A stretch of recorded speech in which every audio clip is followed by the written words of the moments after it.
ഈ ലോകത്തിൽ ആർക്കും തന്നെ അവരുടെ സ്വന്തം ഇഷ്ടപ്രകാരവും സ്വന്തം ആലോചന പ്രകാരവും സ്വന്തം പദ്ധതി പ്രകാരവും മുന്നേറുവാൻ കഴിഞ്ഞിട്ടുണ്ടാവില്ല എന്നാണ് ഞാൻ വിചാരിക്കുന്നത്. ചിലപ്പോൾ ചില കാര്യങ്ങളിലൊക്കെ അങ്ങനെ സംഭവിച്ചിട്ടുണ്ടാകും. എങ്കിലും എല്ലാ കാര്യങ്ങളിലും ആർക്കും അത് സാധിക്കില്ല. ദൈവത്തിൽ ആശ്രയിക്കുന്ന ഒരാളെ സംബന്ധിച്ചിടത്തോളം കാര്യങ്ങൾ സാധ്യമാകുന്നതോ കാര്യങ്ങൾ സാധ്യമാക്കുന്നതോ ഒന്നും അവരല്ല, മറിച്ച് അവർക്ക് വേണ്ടി ദൈവമാണ്. ദാവീദ് പറയുന്നത്, നിന്നാൽ ഞാൻ പടക്കൂട്ടത്തിന് നേരെ പാഞ്ഞെല്ലും, എൻ്റെ ദൈവത്താൽ ഞാൻ മതിൽ ചാടിക്കടക്കും. പുതിയ നിയമത്തിലേക്ക് വരുമ്പോൾ അപ്പോസ്തലനായ പൗലോസ് പറയുന്നത്, എന്നെ ശക്തനാക്കുന്നവൻ മുഖാന്തരം ഞാൻ സകലത്തിനും മതിയാകുന്നു. അതായത് എന്നെക്കൊണ്ടൊന്നിനും കഴിയില്ല, എന്നെ ശക്തനാക്കുവാൻ ഒരുവനുണ്ട്. നമുക്കും ഈ ഉറപ്പാണ് ആവശ്യം. നമ്മുടെ കഴിവുകൾ ഒരുപക്ഷെ അസ്തമിച്ചു പോയേക്കാം, നമ്മുടെ ശക്തി ക്ഷയിച്ചു പോയേക്കാം, എത്ര ബലമുള്ളവരും തളർന്നു പോകാനുള്ള സാഹചര്യമുണ്ട്, അങ്ങനെ നമ്മൾ കാണുന്നുമുണ്ട്. എന്നാൽ അപ്പോസ്തലനോട് ചേർന്ന് നമുക്കും പറയാൻ കഴിയട്ടെ, എന്നെ ശക്തനാക്കുന്ന ഒരുവനുണ്ട്. എന്നെ ശക്തനാക്കുന്നവന് മുഖാന്തരം ഞാൻ സകലത്തിനും മതിയാകുന്നു. ഇന്നും നമുക്ക് യേശുവിനോടുകൂടെ യാത്ര തുടരാം. ചില നിമിഷങ്ങളിലെ തുടർധ്യാനത്തിനായി കഴിഞ്ഞ ദിവസം വായിച്ച വാക്യം ഒരിക്കൽ കൂടി വായിക്കട്ടെ. 1-ാം സങ്കീർത്തനം 3-ാം വാക്യത്തിൻ്റെ ഒടുവിലത്തെ ഭാഗം, അവൻ ചെയ്യുന്നതൊക്കെയും സാധിക്കും. ഈ വാക്യത്തിൻ്റെ ആദ്യ ഭാഗത്ത് വിശദമായിട്ടത് പറയുന്നുണ്ട്, അവൻ ആറ്റരികത്ത് നട്ടിരിക്കുന്നതും തക്ക കാലത്ത് ഫലം കായ്ക്കുന്നതും ഇല വാടാത്തതുമായ വൃക്ഷം പോലെ ഇരിക്കും. ഇത് ആരുടെ കാര്യമാണ് പറഞ്ഞത് എന്നറിയാമോ? അവൻ ചെയ്യുന്നതെല്ലാം സാധിക്കുമെന്ന് ആരുടെ കാര്യമാണ് പറഞ്ഞത് എന്ന് പരിശോധിച്ചാൽ ഇന്നലെ പറഞ്ഞതിൻ്റെ ആവർത്തനമാണെന്ന് കരുതരുത്. ഇത് ഒഴിച്ചുകൂടാൻ പാടില്ലാത്തത് കൊണ്ട് ഒന്നുകൂടെ പറയുകയാണ്.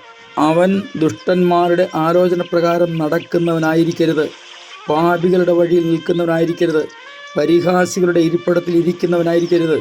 അവൻ്റെ ജീവിതത്തിലെ ആകെയുള്ള സന്തോഷം യഹോവയുടെ ന്യായപ്രമാണം മാത്രമായിരിക്കണം.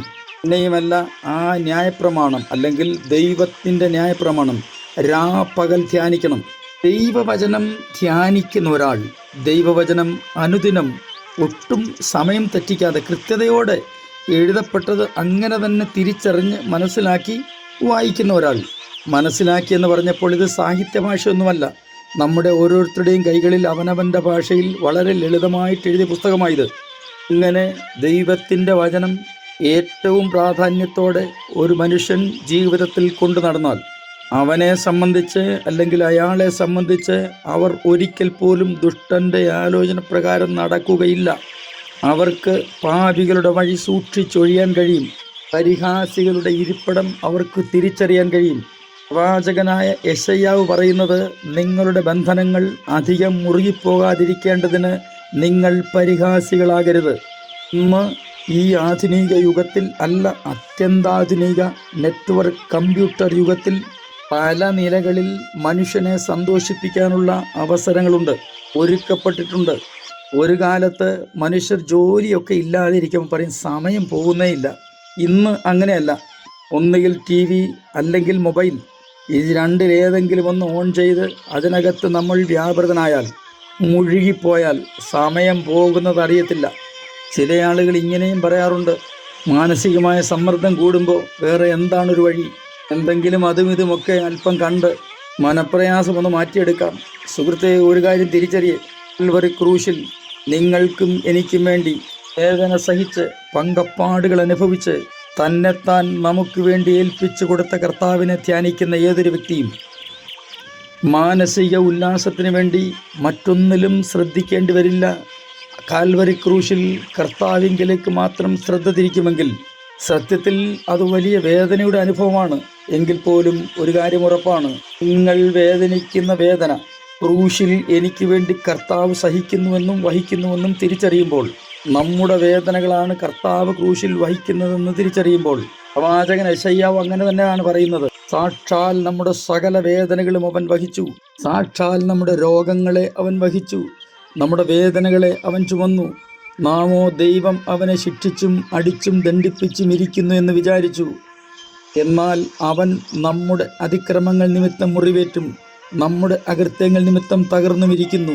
നമ്മുടെ സമാധാനത്തിനായുള്ള ശിക്ഷ അവൻ്റെ മേൽ ആയി, അവൻ്റെ അടിപ്പിണരുകളാൽ നമുക്ക് സൗഖ്യം വന്നുമിരിക്കുന്നു.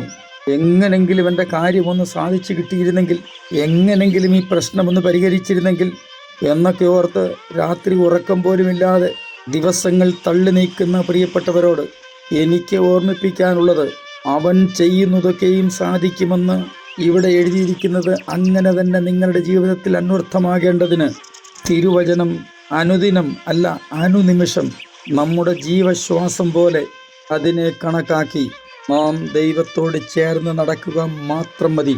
തീർച്ചയായും നിങ്ങളുടെ പ്രശ്നങ്ങൾക്കും പരിഹാരമുണ്ട്. ഞാൻ നിങ്ങൾക്ക് വേണ്ടി പ്രാർത്ഥിക്കുന്നു. സ്വർഗീയ പിതാവേ, എല്ലാ പ്രിയപ്പെട്ടവരെയും അങ്ങയുടെ കരങ്ങളിലേക്ക് ഏൽപ്പിച്ച് അനുഗ്രഹിച്ച് പ്രാർത്ഥിക്കുന്നു. ഞങ്ങളുടെ ജീവിതത്തിലെ പ്രശ്നങ്ങൾക്ക് പരിഹാരം അങ്ങയുടെ പാദപീഠത്തിലെന്ന് പൂർണ്ണമായിട്ട് അറിഞ്ഞ് വിശ്വസിച്ച് അങ്ങയോട് ചേർന്ന് നടപ്പാൻ ഞങ്ങളെ സഹായിക്കണമേ. യേശു ക്രിസ്തുവിൻ്റെ പൊന്നുനാമത്തിൽ തന്നെ ആമേൻ.